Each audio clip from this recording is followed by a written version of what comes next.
24-year-old male, government employee, resident of Gurdaspur, Punjab, who is unmarried, Sikh by religion, is a graduate of lower middle class, informant self, reliability good.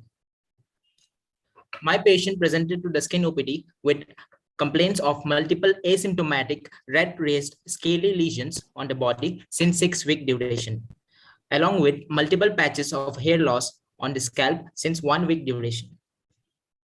My patient was apparently asymptomatic 6 weeks back when he noticed multiple pinhead-sized red-raised lesions on the forehead.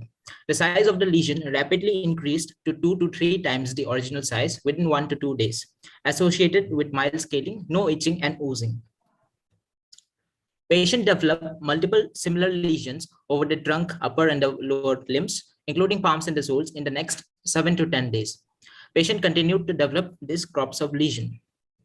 5 weeks later, patient developed patches of hair loss, which was insidious in onset, initially 1 to 2 patches on the back of the scalp, subsequently multiple similar patches. And it was not associated with itching, oozing, scaling, pain, burning sensation. There is a history of low-grade intermittent fever associated with malaise, sore throat, body aches, and tiredness, around 2 weeks prior to the onset of rash. My patient gave a history of multiple sexual partners since last 4 years with known female partners. He was involved in protected as well as unprotected sex. His last contact was around 14 weeks back, which was penovaginal, unprotected, and not under the influence of alcohol or drugs. My patient has a history of tattoo over the left arm in 2018. 2 weeks after the last contact, that is around 12 weeks back, patient noticed a button-sized raw area on his penis, not associated with pain, discharge, bleeding, itching, or scaling. Lesion resolved spontaneously in 4 weeks with residual scarring. There is no history of fluid-filled lesions, urethral discharge, groin swelling, drug intake, application of irritants, weight loss, blood transfusion, or IV drug abuse to rule out bloodstream infections. There is no history of habitual pulling of hair to rule out trichotillomania. There is no history of redness of eyes, joint pains, and photosensitivity. There is no history of pain during defecation, discharge per rectum, pain and swelling of the scrotum, blooding of vision, headache, neck stiffness, seizures, altered sensorium. There is no history of chest pain, syncope, palpitations, shortness of breath, yellowish discoloration of eyes or urine, itching or blood in stools. The past history was not significant. Personal history, the patient had a diet which was mixed, appetite was good, bowel bladder habits were regular, and no addictions. Family history was not significant. So to summarize the history, we have a patient who had a sexual contact around 12 weeks back. Later, 2 weeks later, he developed penile ulcer and associated with constitutional symptoms of fever, malaise, body ache. Then the patient developed skin lesions around 4 weeks back, and just a week before he developed alopecia, and he presented to the skin OPD. On general examination, patient was conscious, coherent, cooperative. The anthropometry was normal. The vitals were stable, and there was no pallid icterus, cyanosis, clubbing, or pedal edema. On general examination, lymphadenopathy was present on bilateral posterior cervical lymph nodes, axillary, epitrochlear, inguinal, and femoral. The size was around 1 to 2 centimeters, freely mobile, non-tender, rubbery, shorty, and normal skin overlying. On systemic examination, respiratory system did not reveal any significant findings. Similar for cardiovascular, per abdomen, and CNS examination also did not reveal significant findings.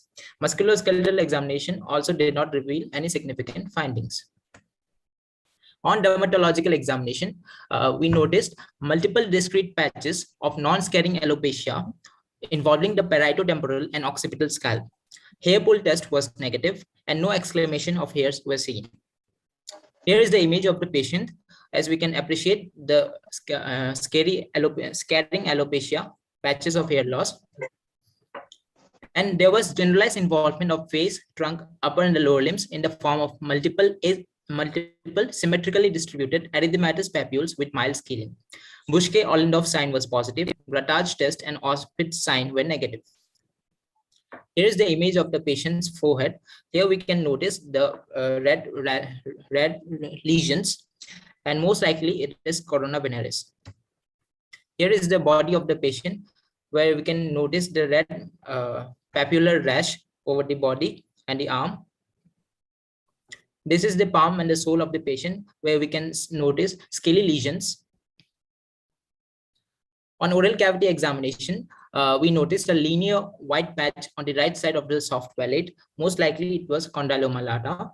Multiple erosions on the tonsillar and soft palate were seen. So these were the findings. So we can appreciate condyloma lata, mucus patch, and snail track ulcers. On venerological examination, we noticed uncircumcised and prepuce and urethral meters were normal. We could appreciate healed atrophic scar near the frenulum of the glands, and shaft of penis. We noticed erythema around the scar. Scrotum, testis, and epidermis were normal, and perineum, perianal, and anal opening were normal. To summarize the findings, we can appreciate moth-eaten alopecia, corona veneris, snail track ulcers, mucus patches, condyloma lata, asymptomatic symmetrical maculopapular rash with positive Buschke-Ollendorff sign, palmoplantar papules with bites collared, generalized lymphadenopathy, and healed scar of shank. So a diagnosis of secondary syphilis was given, and also we had to rule out concomitant STIs, especially HIV. On investigations, the CBC was normal. Patient showed reactivity of RPR around 1:256 titer. Treponema pallidum hemagglutination test was positive. So this is the rapid plasma reagent test.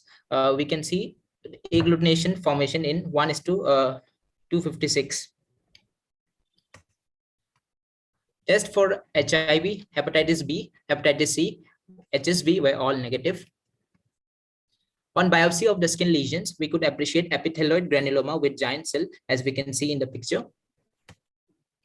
We could also appreciate histiocytes, multinuclear giant cells, and we could also appreciate an arthritis.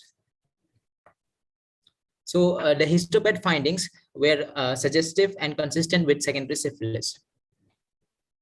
So for secondary syphilis, the drug of choice, injection benzathine penicillin, 2.4 million units, single dose was given after checking sensitivity. On follow-up, the patient showed excellent resolution of the lesions, as we can see after 3 months of follow-up. The alopecia resolved. The oral lesions also resolved over the period of time.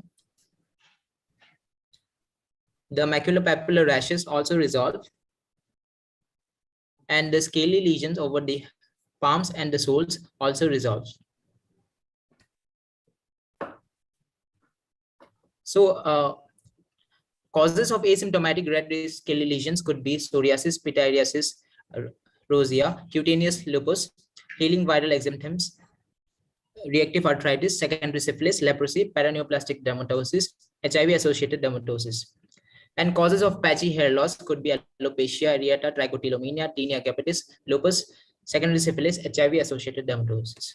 And to combine these symptoms, we have it could be psoriasis with concomitant alopecia areata, lupus erythematosus, dermatophytosis, secondary syphilis, HIV-associated dermatosis, and cutaneous malignancies. So as William Osler said, he who knows syphilis knows medicine, because syphilis is a great mimicker. Globally, the incidence is around 6 million, and in India, the incidence is rising steadily over the past 5 years. This is the natural history of syphilis, where we have congenital and acquired. Acquired undergoes primary, secondary, early latent, late latent, and tertiary syphilis.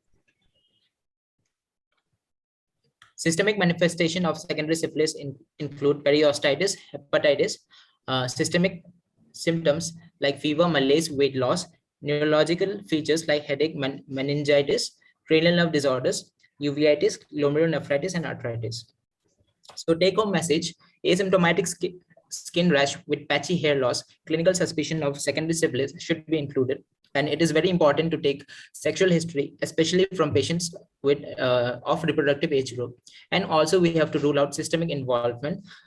Early treatment of syphilis has got excellent response, and also prevents the late complications like neurosyphilis, cardiosyphilis. Counseling, contact tracing, and treatment of the sexual partners should be done and spread awareness regarding the disease. Thank you.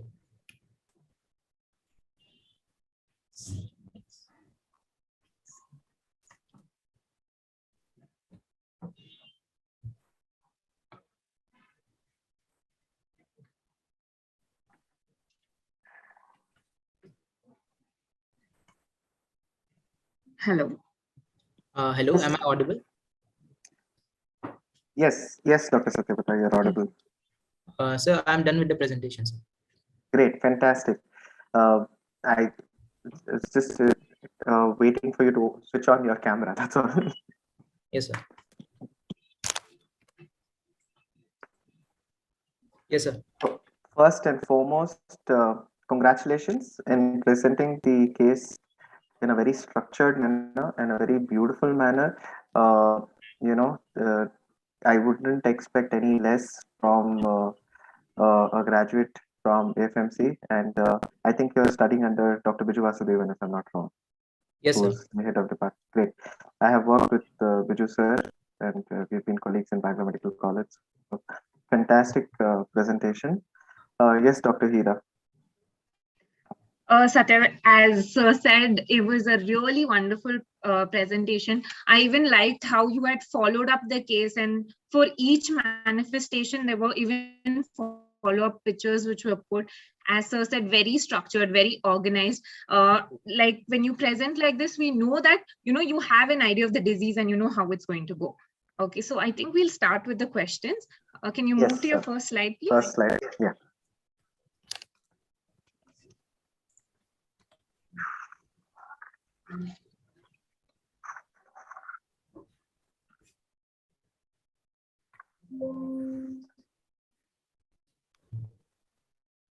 So you can start. Yes, sir. Please start, Dr. Heera. I will add. Okay. So Satya, as you said, your diagnosis was secondary syphilis for this patient, right? Can you tell me the features, like based on the patient details, what are the factors or what are the points that go in favor of a venereal disease based on all, like maybe the of all the particulars that you've put in here? Just by the patient particulars, we have a male who is 24 years old. That means he is in a reproductive age group, and he is a government employee. That means he has got a steady income, and a resident of Gurdaspur, Punjab. Marital status is unmarried, so it is a very important point. And nothing else I'm suggesting of the disease. Okay, what about that he's a male? Usually all these sexually transmitted diseases, are they more common in males or females? More common in males. Okay, they are more common in males, and even females do, but most of the times it's asymptomatic in females, especially like syphilis. It goes undetected until the thing. So that is one point. And as you said, he is in the reproductive age group, and he is sexually active. So that's one of the points that we need to note.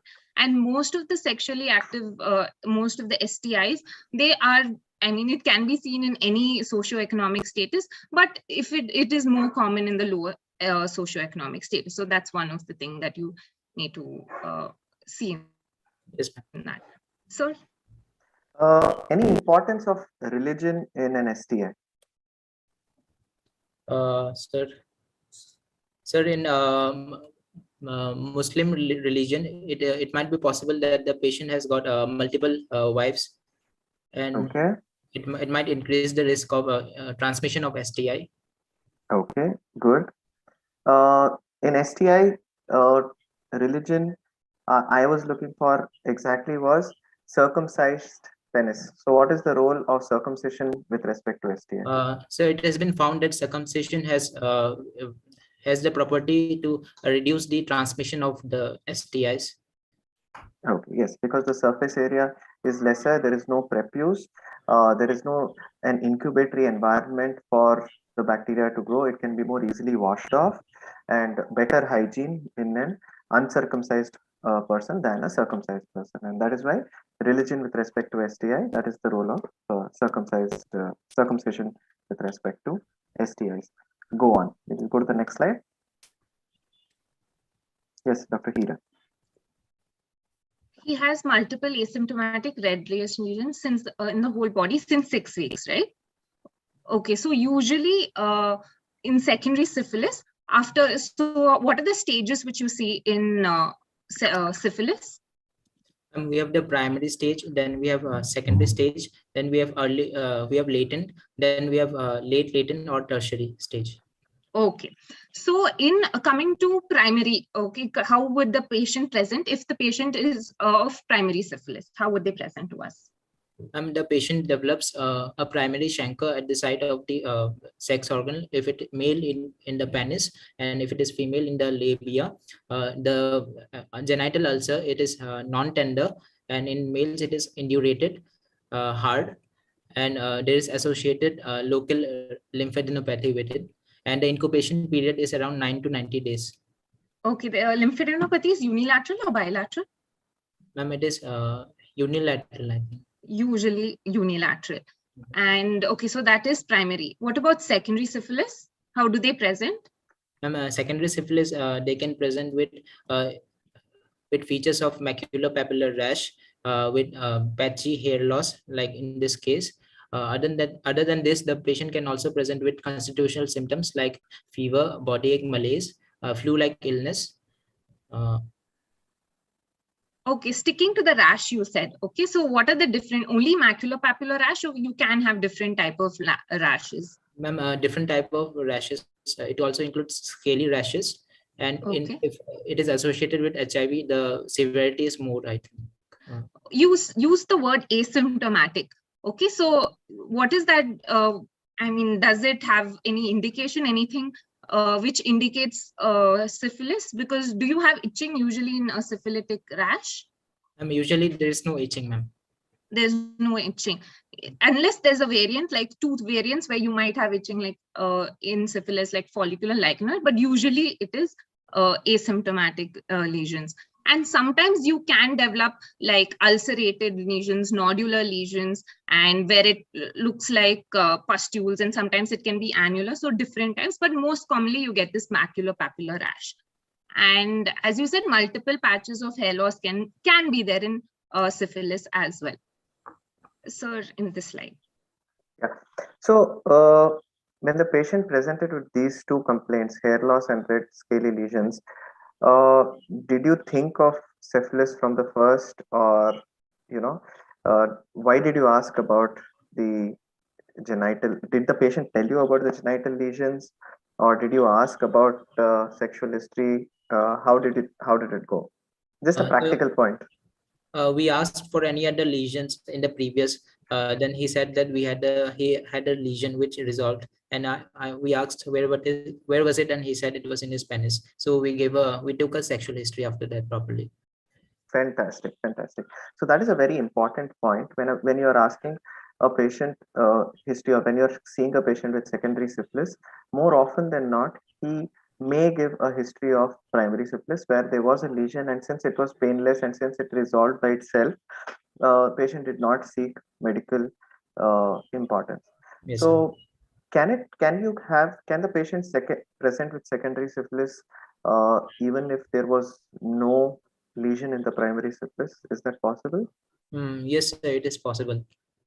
Give me some examples. If the syphilis is transmitted by blood transfusion, then there is no formation of primary chancre, and Yes. also congenital. What is it called? What is it called? So I do not know, sir. Sorry, sir. No issue. Don't be sorry. We are all learning. Syphilis d'emblée. Yes. Okay. That terminology is syphilis d'emblée, for syphilis directly contracted by blood transfusion. So there is going to be no primary chancre. Secondly, in the current scenario, what we commonly see is a lot of transmission happening through oral intercourse. The current generation feels that oral intercourse is safe. Oral intercourse. So when I see patients with STD and I ask them, did you use protection? They said yes, always, all the time. But if you said, did you use protection? Did you use a condom during oral intercourse? The answer is no. and they feel that oral intercourse cannot transmit disease. So many times, if a syphilitic chancre were to occur in the oral cavity, it may go unnoticed. So that's the other scenario apart from congenital syphilis and the blood transfusion associated. Okay. Now, hair loss in syphilis, how often does it happen? Is it a very common thing? Have you seen Dr. Heera? Any hair loss with syphilis patient? So maybe just 2 to 3 patients, or not many, like Fantastic. hardly 2. Yeah. I've just seen one patient with some hair loss, which is not actually. So your patient had very classical textbook science, which was very beautiful and appreciated, Dr. Satyabrata. So good. Let's go on to the next slide. Dr. Satya, I just have one thing to ask. What are the type of lesions that don't occur in syphilis, like in secondary syphilis? Like any type of lesion, like a primary lesion that does not occur in secondary syphilis?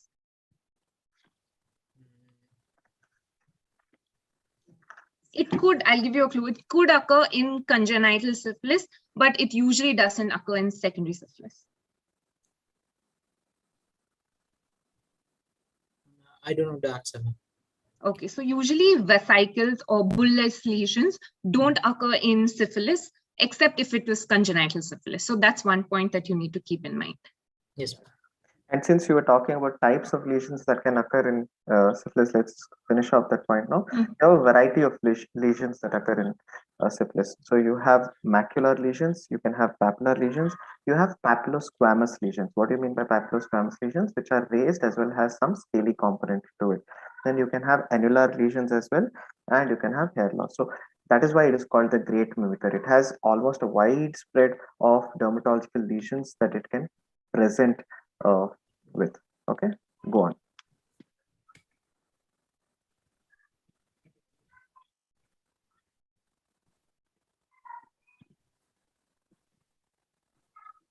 Multiples. Okay, I think we've discussed this. Multiple pin-sized red lesions, which you've seen, which in the forehead. Associated, as we discussed, there's no itching, which would be there. There can be mild scaling, which will be present in these lesions. Okay, can we? So how did you elicit the Buschke-Ollendorff sign in this patient? Yes, sir. In the examination, we elicited. How did you elicit the? So we took a back of the pin, and on the lesions we press it hard, and the patient said that he had a deep dermal tenderness on pressing it. Oh, fine. And are the lesions of secondary syphilis infectious? Yes, sir. They are infectious. Yeah. So I hope you took enough precautions while examining this patient and while eliciting the signs. Yes, okay, sir. That's very important. Go on.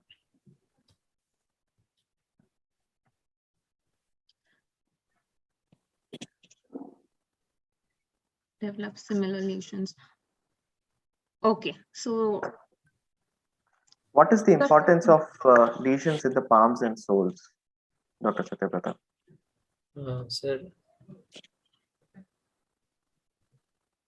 the importance comes when you are discussing the differentials. Okay, since you mentioned it here, so, one of yes, sir. Yeah, tell me, go on. So it could be seen in psoriasis. It involves the palms and the soles.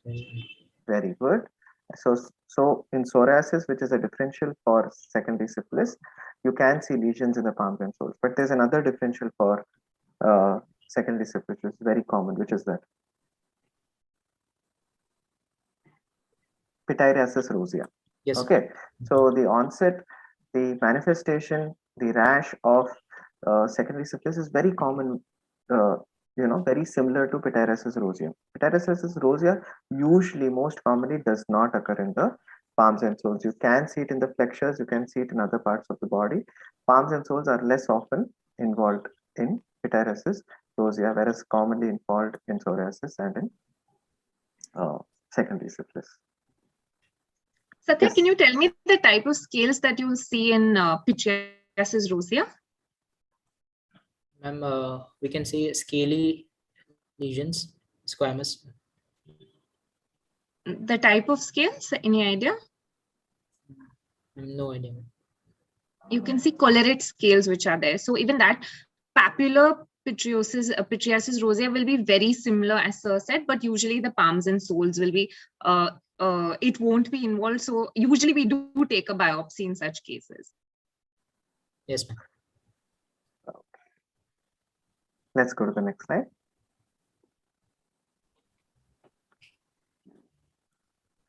Okay, he developed multiple patches of hair loss, right? So could you give me the differential diagnosis? Now a patient comes with multiple, as the picture showed, there were smooth patches of hair loss. Okay, so one thing, clinically, how will you differentiate it from it being a scarring alopecia or it's the non-scarring alopecia clinically when you see it?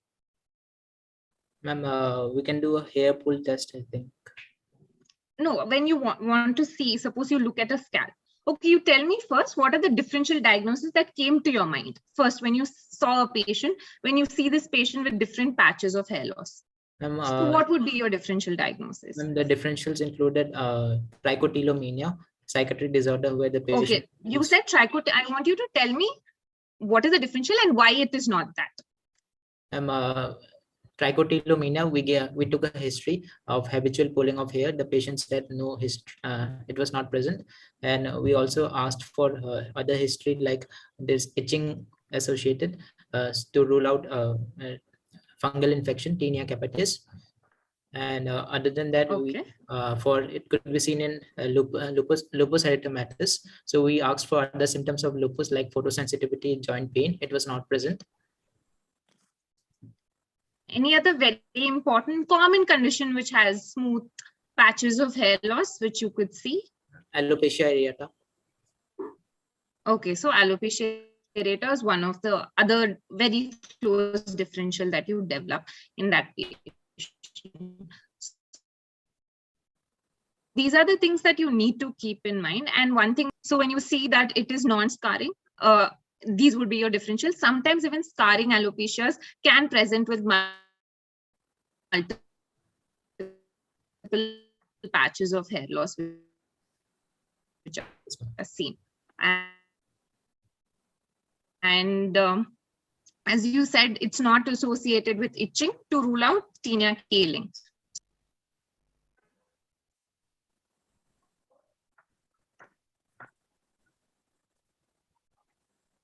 Are you able to hear me, Satya? Yes, ma'am. Yes, ma'am. Oh, okay. So if on the hair, if on the scalp there was scaling, any bedside investigation that you would have done? You mentioned in your differentials. So we could do... Okay, to rule out tinea capitis, what is the bedside? So there is a test in which we show the dark light and we can see the zoomed picture of the hairs. It's called... Okay, you're going to Wood's lamp. Okay. Wood lamp examination. Okay, very good. Anything else which you can use and examine under microscope to see any fungal? We can pull out one hair and observe under the microscope on KOH mount. Very good. So I would like to do a KOH mount, especially like to rule out tinea capitis. But again, keeping in mind the age group of this patient, usually it's not seen in adults, more commonly in children. So then that's why one of the points which goes, against tinea capitis, and you said there is no scaling, no oozing or anything that would be. I just wanted to know, why did you ask burning sensation? Burning sensation, it could be associated after application of any irritant. If the patient is using any new product on hair.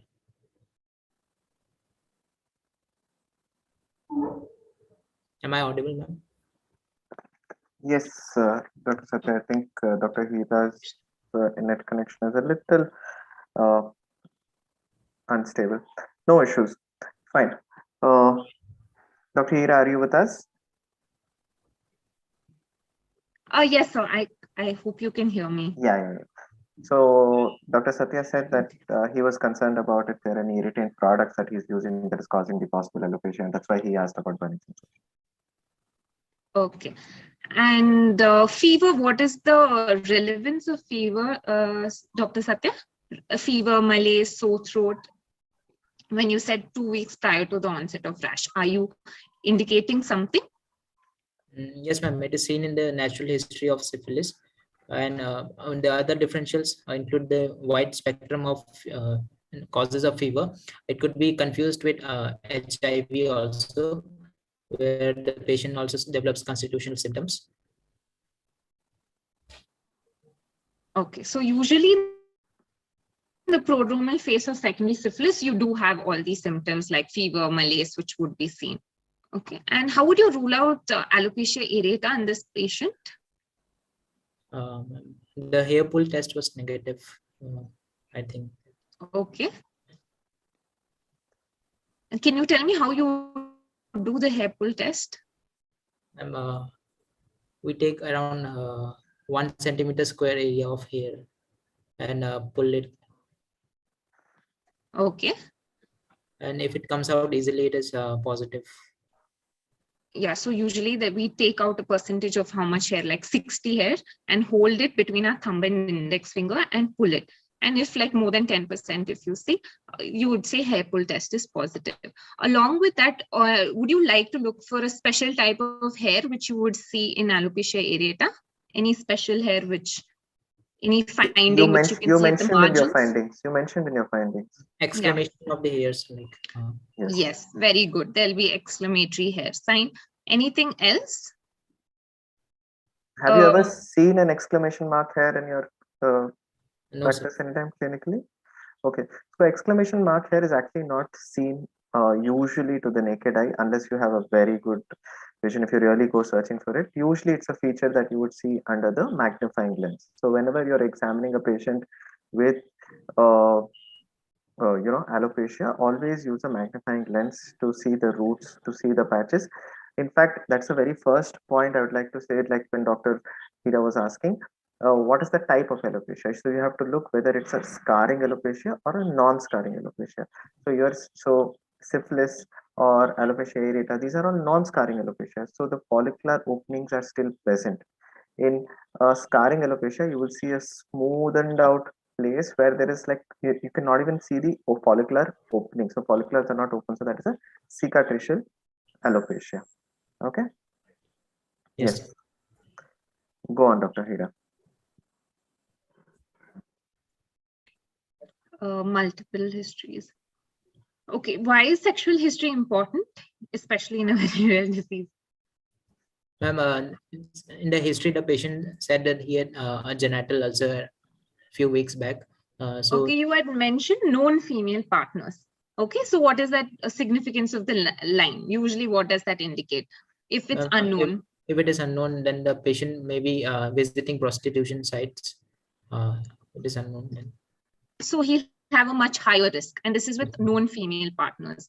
Yes. And it's good that you mentioned female partners because right now, many people do have multiple partners, which are like they can have with males, females. So, or both also. So that's important to ask as history-wise, because that's something we miss out. And because I've experienced sometimes in my OPD, and then later they would mention it. So that's something that you need to keep in mind and ask the sexual history properly, and especially protected, unprotected sex.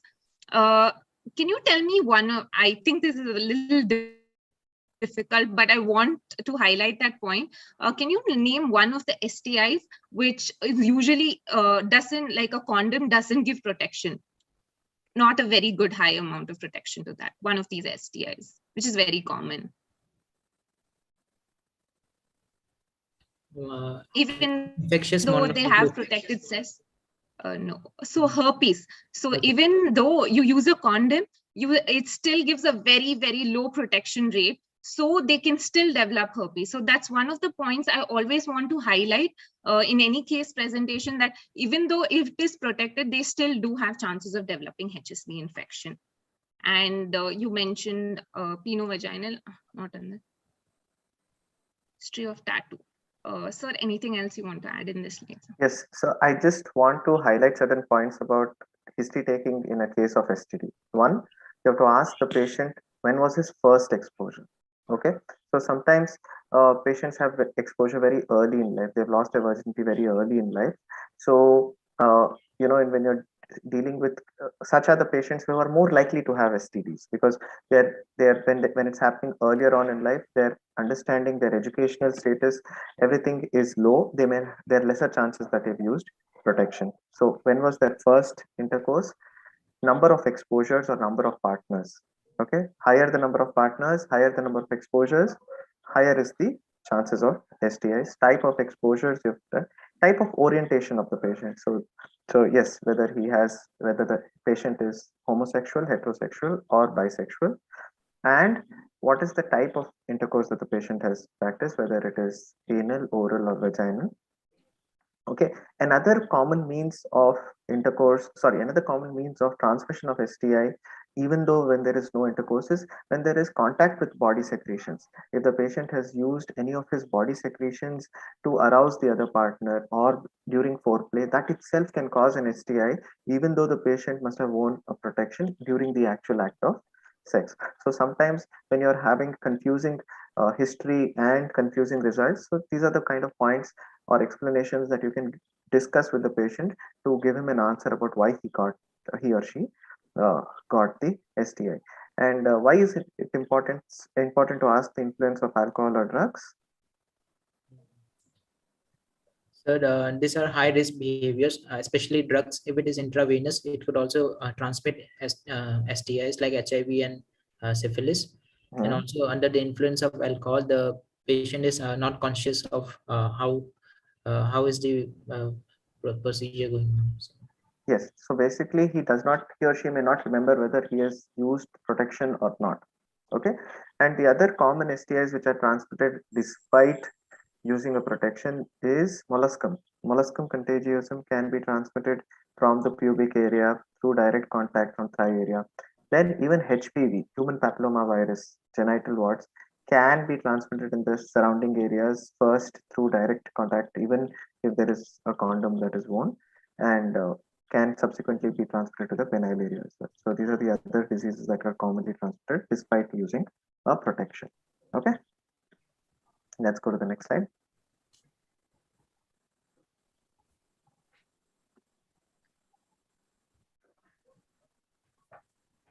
So basically you have described a chancre in this. So this brings us to the discussion of what are the differential diagnoses as far as the primary chancre is concerned. So what are the differential diagnoses? So for a primary chancre, it includes syphilis, where HSV, donovenosis, and we have a chancroid. So these are some of the differentials. Okay. And according to the history, we can elicit like it is the chancre is the ulcer is painful in herpes and chancroid, whereas it is painless in syphilis, donovenosis. Okay, what is the type of ulcers you get in HSV?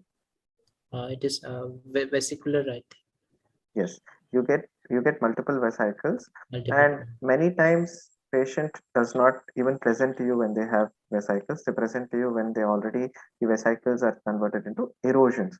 So there are multiple small, sometimes punctate, sometimes large, about just about 2 to 3 millimeter sized ulcers. Sometimes they can be up to 5 millimeter sized erosions. They're not even ulcers proper, they're just erosions which may be present in any part of the penis or the glands, and definitely more painful, and more often on one side. It is more often on one side of the penis than on the entire area, but can occur on both sides as well. Yes, Dr. Heera. Okay, Dr. Satya. First thing I would want to ask you, as I said, differentials. Can you tell me one thing that you left off among the STIs which are seen, which has a painless ulcer? Lymphogranuloma venereum. Very good. Okay, so that is also a condition which has painless ulcers which heal, and you know most of the time you miss the primary stage in LGV as well. Okay, and okay, so now I'll give you a scenario. A patient comes with you. comes to you and says, and you examine the patient, he has a ulcer on his genitals, but he's giving no history. He says, I've not even started, having my sexual activity. This has just occurred. Then what would you think of? It could be then non-STIs causes of genital. Okay, very good. Like? Like we have chicken pox can be seen. Chicken pox would not cause only in the genital region. Any other, suppose I'll give you a clue. If he's saying, I took a tablet and after I took the tablet, it came and then it got resolved. And every time I take a tablet, I get ulcer in that area. It could be fixed drug eruptions. Very good. So one of the things can be fixed drug eruptions. Any other DDs that you can think of, non-venereal causes of ulcers, which could be there?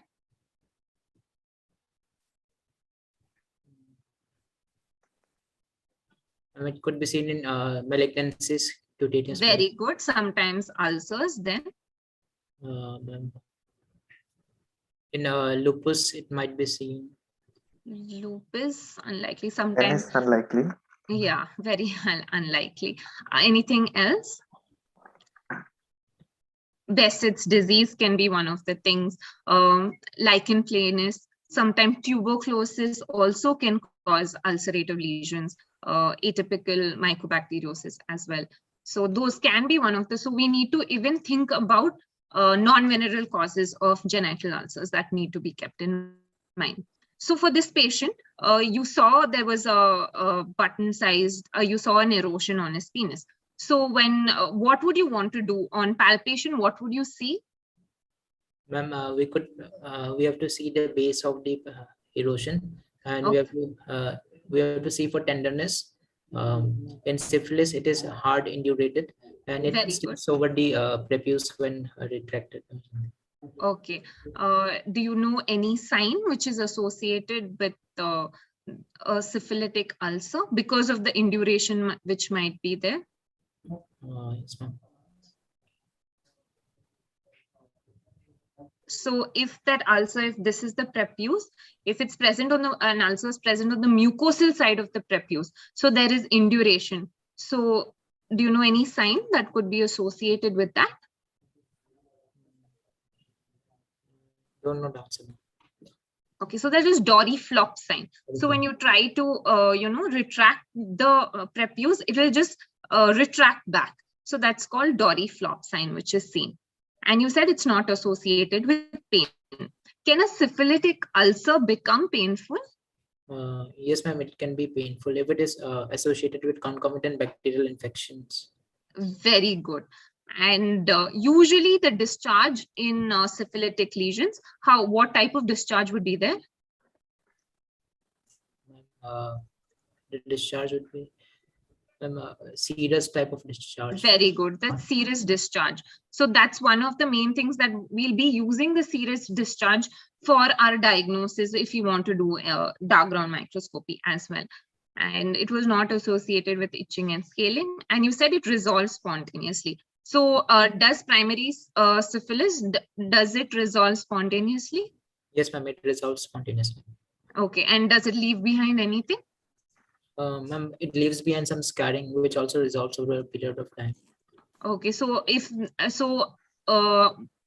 okay, so it just resolved. Usually in what time frame? Around how long, approximately? Around 6 to 8 weeks. Yeah, around 6 weeks it does resolve. And then after 6 to 8 weeks, you develop secondary syphilis. Okay. Go in, sir. Since you touched dark ground microscopy, let us ask him more about, since he's in third year and relevant for, so what is dark ground microscopy? So in dark ground microscopy, we have a background in which we focus on this one, Treponema pallidum, which shines in the microscopy. And how would you identify Treponema pallidum?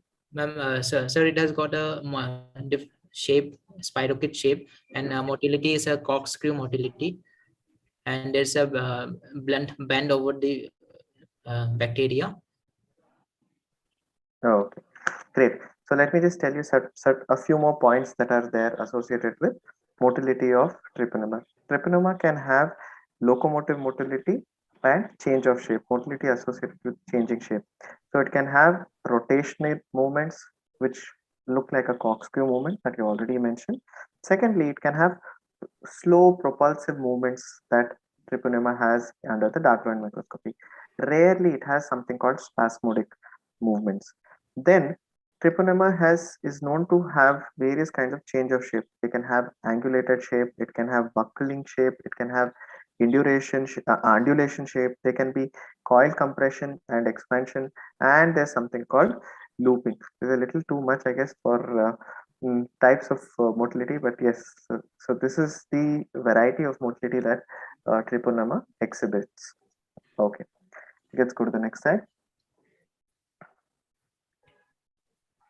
Okay, so you've mentioned no history of fluid-filled lesions. Can you tell me the significance of that? It could be seen in herpes, fluid-filled lesions. Very good. Then in varicella infections, it can be seen. Okay. And other bullous disorders like pemphigus. Okay, so that usually will be present more generalized and widespread. Okay. And one more thing, as I said, is FDE. That's one more thing. Bullous fixed drug eruption. Yes. So that's one of the things you need to keep in mind as well. And urethral discharge? Urethral discharge, it could be seen in urinary tract infections. Good. Any other STIs also can cause urethral discharge, especially gonorrhea. So that's one thing that you need to keep in mind. And sometimes atypical herpes infection can also lead to burning micturition and can have urethral discharge as well. Groin swelling?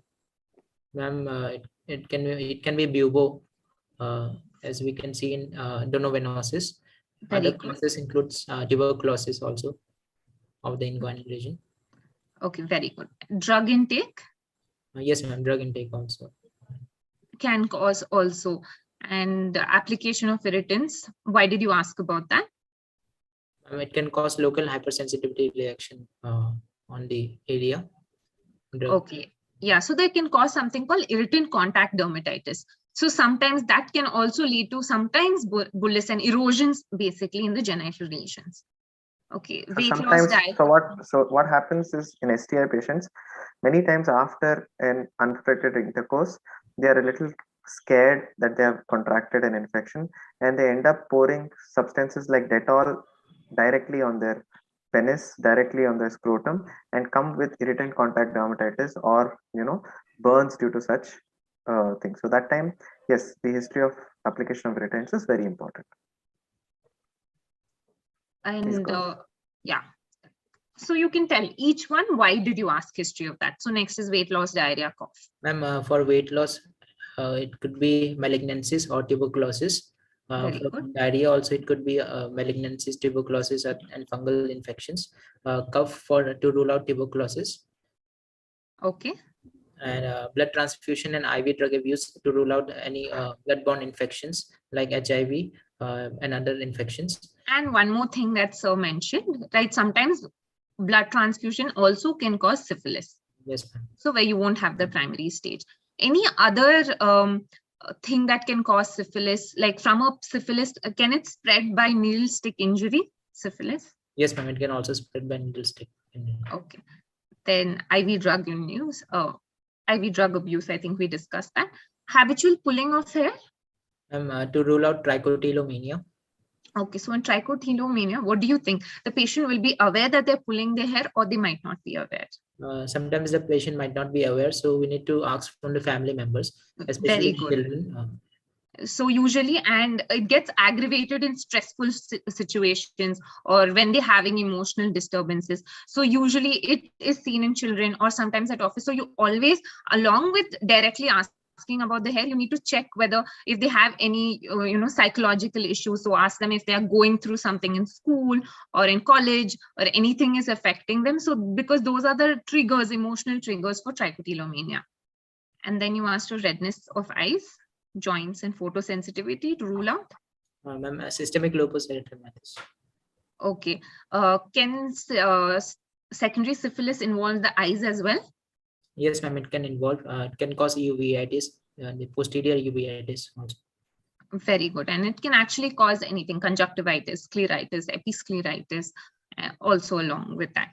And any other significance of asking redness of eyes where a person comes with genital lesions, anything, any other disease that you can think of? HIV. Okay, Something any called a triad, like triad. Philip hinting.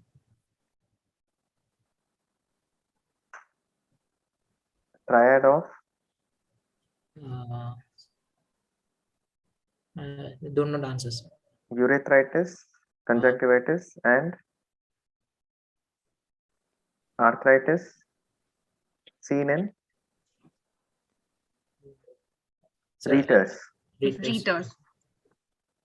Okay, so read up about readers. It is important and an important differential to think of. Yes, sir. Okay, cool. I think we are running a little slow, Dr. Heera. Hello, Dr. Heera, can you hear me? Dr. Heera, can you hear me? Yes, sir. Sorry, my connection went. No issues. No Okay. issues. I think we are running a little slow. Okay, yes, sir. Yeah. Go on, Dr. Satyabrata. So we'll discuss this more from the short case point of view. We are asking questions from a dermatological case point of view. So from an MBBS case point of view, I think let's discuss this with more basic stuff. Okay, history of presenting. Although Satyabrata is doing a great job, and say he's answering like a pro, like a dermatologist would, like a dermatology, PG would answer. Yes. Good job, Satyabrata. Okay. Okay. So we'll go to the next slide. Yes, sir. Yeah, next slide. Next slide. Next slide. Yes, so I think we have discussed most of these points. Yes, you can go to the next slide.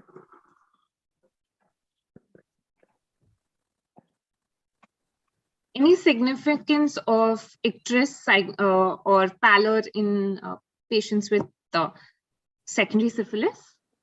It could be seen in hepatitis. Generally, it is subclinical. Very good. You can have, and they can have associated anemia as well, Yes, ma'am. which is seen.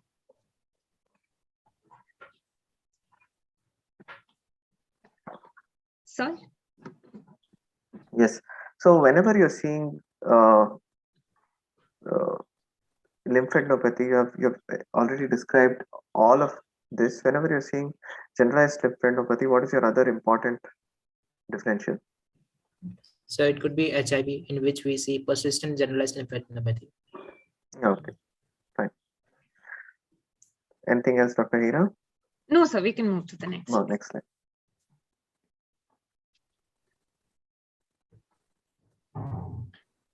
Okay. So, yeah, all this is of significance, but in secondary syphilis, they can have systemic manifestations. I mean, syphilis as such, but in secondary syphilis, unlikely, but you can have periostitis a bit. And sometimes just CSF, the proteins and WBC count might be increased, but the patient might not have any manifestation in secondary syphilis as such. Sir? Yeah, you can go to the next slide. I think we discussed this. Yeah. These were the actual photographs of the patient that you put up? Yes, sir. Very, very nice photographs. Classical. Very, very nice and classical photographs. In fact, you can probably hide the tattoo, and even this can be used for publications. Good. Go to the next. Yeah, the previous slide. Yeah.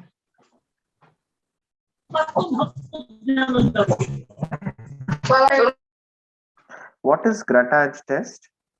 So Grattage test, we take a slide and we rub it over the skin lesions, and we look for pinpoint hemorrhages on the side. It is seen in psoriasis. Okay, and here it will be negative. Fine.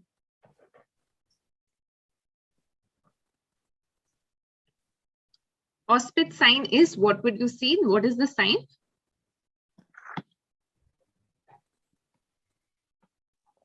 Yes, ma'am. Auspitz sign. So you explained Rataj test. What is Auspitz sign in that test? Ma'am, to see the pinpoint hemorrhages, this is Auspitz sign, I think. Very good. Yeah, that's right. You can move to the next slide. Okay, coronavirus, secondary syphilitic lesions. Okay.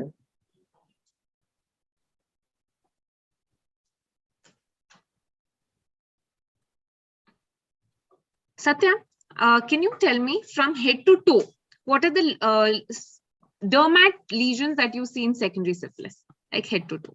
A quick recap. I think he's already described. Yeah. Okay. Just what you've missed out on, I think. Scary alopecia. Okay.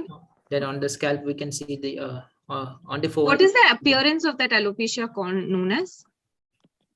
Moth-eaten. Moth-eaten. Very good. Then we can see scaly lesions and maculopapular rashes over the face and the entire body. One more thing, in the mouth, usually in the angle of mouth, you can see something called split papules as well. And you said corona of Venus. Anything else? In the neck, around the neck? Around the neck. Lymphadenopathy we can palpate. Anything else? Any depigmented patches? No idea. Okay, so this is sorry. Go on. So the syphilis lesions heal with depigmentation. So that is called collar of Venus, which we see. Okay, or leukoderma syphilitica. Yeah. And oral also, as you mentioned, snail track ulcers, which would be seen. Hands Buschke-Wallerndorf sign, which you can appreciate. And we didn't discuss about something. What is condyloma lata? Ma'am, it is a white patch generally seen in the perineal region, and it is non-tender. Not a patch. Usually you see it's usually like plaque. Yeah. Plaques, yes. How is it different from condyloma acuminata? What is condyloma acuminata?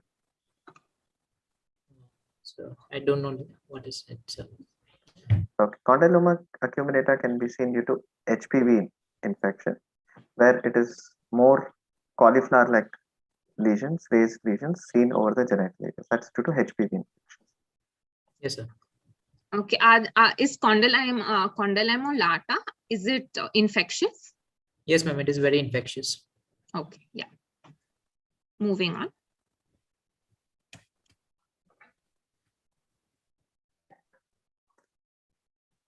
I think we discussed this, that it heals with an atrophic scar. So do you want to ask anything in this slide? No, he's done a good job. Yeah.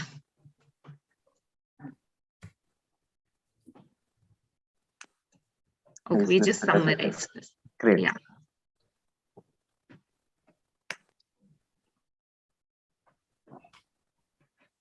Go on. Go on. RPR and VDRL. Okay. What is the disadvantage of VDRL or RPR tests? RPR test has to be performed in single sample, and generally it is more expensive. VDRL it is generally used for multiple samples, and RPR cannot be used for CSF samples. So we have to use VDRL. Okay, now I get a patient comes. Okay. But the patient doesn't have high risk behavior. Okay, and the patient's VDRL is positive. Okay, and the patient would I want to ask any other history of anything else? Or what if the patient says, yes, I have SLE also, but VDRL is positive. Anything that you would want to think of? Non-repugnable test can give false positive in various conditions like lepromatous leprosy, pregnancy, relapsing fever, malaria. SLE. Very good. So SLE as well. So we need to keep in mind that VDRL actually has a lot of high rate of biological false positivity. So that's one thing we need to keep in mind, because I come across a lot of undergraduate or interns, when they come to postings, they see VDRL and they say syphilis. But we need to keep in mind, especially even pregnancy can be one of the reasons why they can have biological false positivity. And you got TPHA also done. What is the significance of getting TPHA?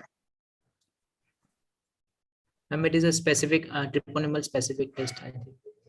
So if I give treatment to this patient, okay, will the TPHA, now it's positive, then I check it after 3 months, will TPHA become negative? It will be persistent, I think. Yes. So TPHA, once positive, remains positive lifelong. So mostly lifelong. So what we usually use it to see whether it's an active infection or the patient has already had an infection. So TPHA is one of the things that we do.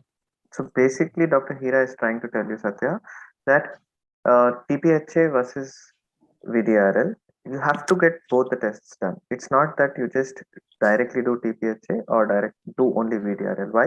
One, because TPHA can be positive lifelong even if the patient is treated, whereas VDRL or RPR becomes negative if the patient is adequately treated.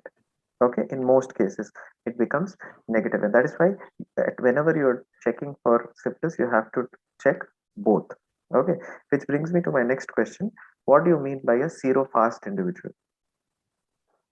Zero Fast individual. Sir, I think it is the titer levels are not decreasing over a period of time. Very good. And it is seen in HIV. It does not decrease, and it is highly elevated in HIV due to B cell activation. fantastic. I'm really impressed, Satya. So one is HIV infection can cause serofastness. Secondly, some patients, even despite adequate treatment, can show VDRL positive in 1 in 2 dilution or 1 in 4 dilution. And that is why whenever you're asking for VDRL reports, you should always check for dilutions. What is the dilution that is very positive? What is the importance of VDRL from a professional point of view? Sir, so professional point of view means Person's profession. So basically, that point I'm trying to bring here is a lot of countries do not accept immigrants with VDRL positive status. yes, sir. Okay, so a patient who's immigrating from one country to another, especially if you're, so we get patients who first time came to know that they have VDRL positivity only when it was checked for their immigration status. If they are traveling to Middle East, if they are moving to Middle East, or if they're moving to a country like Canada, Australia, if VDRL is positive, they can be denied immigration status. Okay, so that is why it's important, and that is why we tell youngsters, be very careful about your activities, so that something that is not done right at this age can have implications later in your life. Okay, next. It's always important to check for HIV and HBsAg, HCV in all patients who have any other STIs. We have to, because they're usually present along with each other. So that's one thing that we need to keep in mind, and always get routine. If they have any STI, you have to check for their retro status as well. There's one test that you have missed out, Dr. Satya. Human papilloma virus. How would you test for human papilloma virus? So we can do a smear of the region. For Smear females, of we can do pap smear. Okay, pap smear, so pap smear shows you about atypical changes in the cells.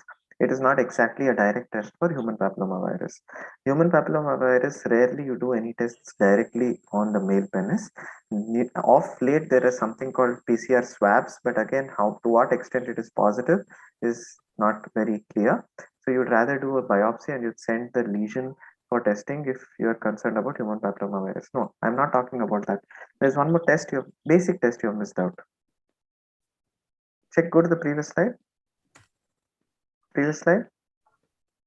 Yes. Urine routine examination. Yes, sir. You would want to look for concurrent urethritis, concurrent features of any pus cells or any organisms if the patient is having urethral discharge. When a patient with STI, you have to ask for a urine routine examination. Your urine routine, your STI examination or workup is not complete without doing a urine routine examination. Okay. Yes, sir.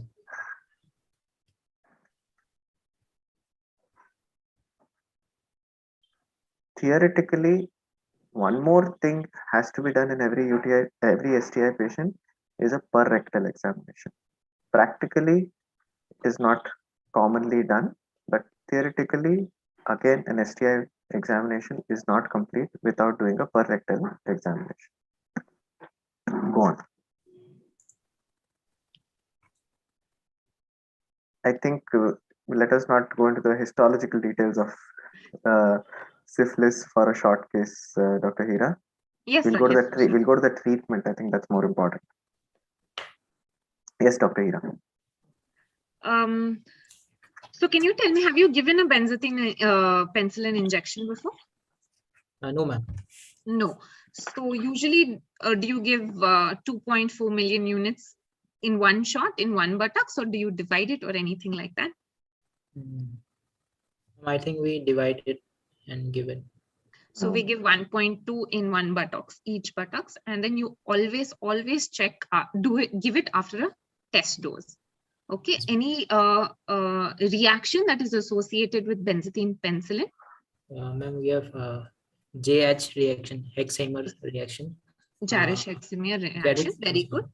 The transient reaction of fever, malaise, and increased bleeding, and there is increased neutrophil count and lasts for 12 to 24 hours and resolves spontaneously. And symptomatic treatment, no use of steroids should be done. Okay, so what happens is usually it's a therapeutic paradox. So once you give the treatment, what happens is the patient develops, the lesions would increase. So that's something that you keep. They might come back to you saying, my lesions are increasing. I have a fever. I've gotten worse after giving the injection. So that's something that you need to keep in mind and counsel the patient before you give the injection. Suppose a patient has sensitivity to penicillin. Which drug would be, next drug that you hypersensitivity to penicillin? Yeah, hypersensitivity. We can consider doxycycline 100 mg BD for 3 weeks duration. Yeah, 2 weeks duration. 2 weeks. Yeah. Yeah. 2 weeks duration if it is early syphilis. If it is late syphilis, then you're talking about 3 to 4 weeks duration of doxycycline. What if the patient was pregnant? In pregnancy, we can give aqueous penicillin, crystalline penicillin. If she is sensitive? If she is sensitive, hypersensitive, we have to avoid tetracyclines, and we can give azithromycin 1 gram. Azithromycin or erythromycin is the preferred drug in pregnancy, to be given 500 mg 4 times a day in pregnancy. Okay. Yes. Yes. Next. What is the treatment of late syphilis or syphilis of unknown duration? So we give aqueous crystalline benzathine penicillin. We give benzathine penicillin itself once in a week for 3 weeks. 3 weeks, yes. Okay, 2.4 million. The same thing we even follow if the patient is retropositive as well. So that time also we give once a week for 3 weeks.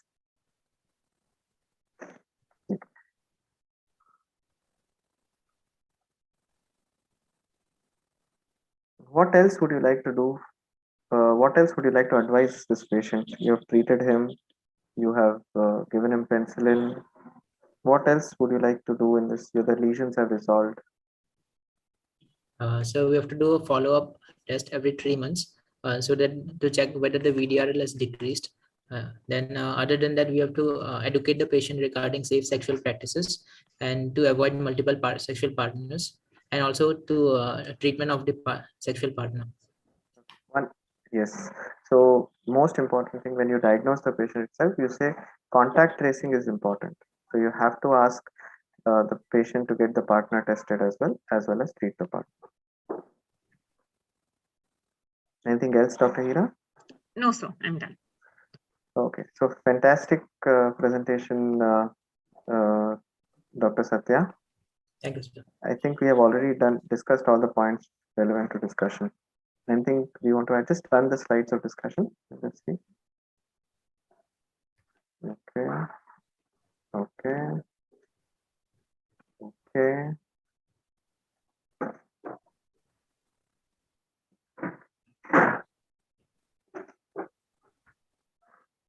Fine.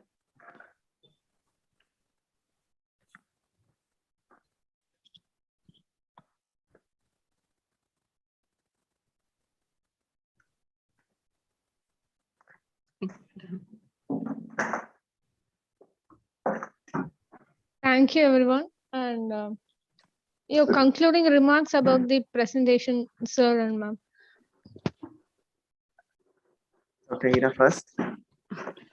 First of all, I really thought it was a very good presentation. You knew all your facts, you had done your homework, everything was good, you had prepared very well, and you were very confident. You answered, I think, most of it.